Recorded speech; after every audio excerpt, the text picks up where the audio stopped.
Hello everyone, it's Mark and welcome back to our video newsletter. In this video I want to talk to you about the idea of hiring a lawyer to help your loved one get out of a Baker Act facility and whether or not that could potentially hurt your case or hurt their chances of getting out of the facility.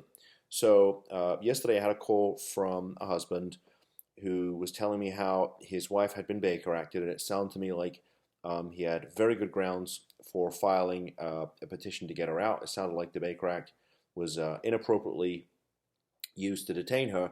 And he said, well, I'm afraid to hire you because, well, that may encourage them to keep her. And I said, that's a great question. And let me tell you my experience. Let me share with you the things that I have seen over the many, many cases that we have handled for folks just like you. So I can tell you that on many occasions, once they know that we are involved in the case, the facility will capitulate and let your loved one go. And the reason for that is that we handle so many of these cases. They know that we will go to court. They know that we will fight at a hearing. And frankly, they just simply don't want to deal with the aggravation. Now, every once in a while, I get a facility that says, okay, you know what? We're going to go to court and we're going to fight.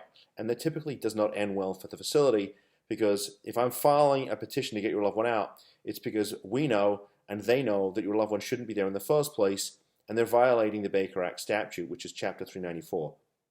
So my response to the gentleman that called me was, no, I don't think this is going to cause your loved one to get stuck. Or in fact, if anything, this may just encourage the facility to let your loved one go once they know that we're on the case. And they will get notified by the clerk of the court once we file a lawsuit, and they're also going to get notified by my process server when he hand delivers a copy of the lawsuit to their front door. Now, typically, the facility decides to act before the judge can even review the petition.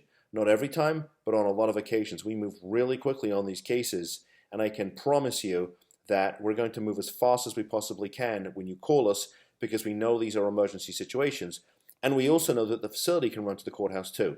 And I like to be first to the courthouse because I want to play offense. I don't want to play defense. I don't want to respond to their allegations. Let them respond to us. Let them explain to the court why they are violating your loved one's rights and holding them illegally. So with that said, great question. Please keep sending them to me. Message me through the website. You can email me, mark@bakeractattorneys.com, and you can always call us. The phone's answer 24/7. I never charge for a consult if you're looking to hire us.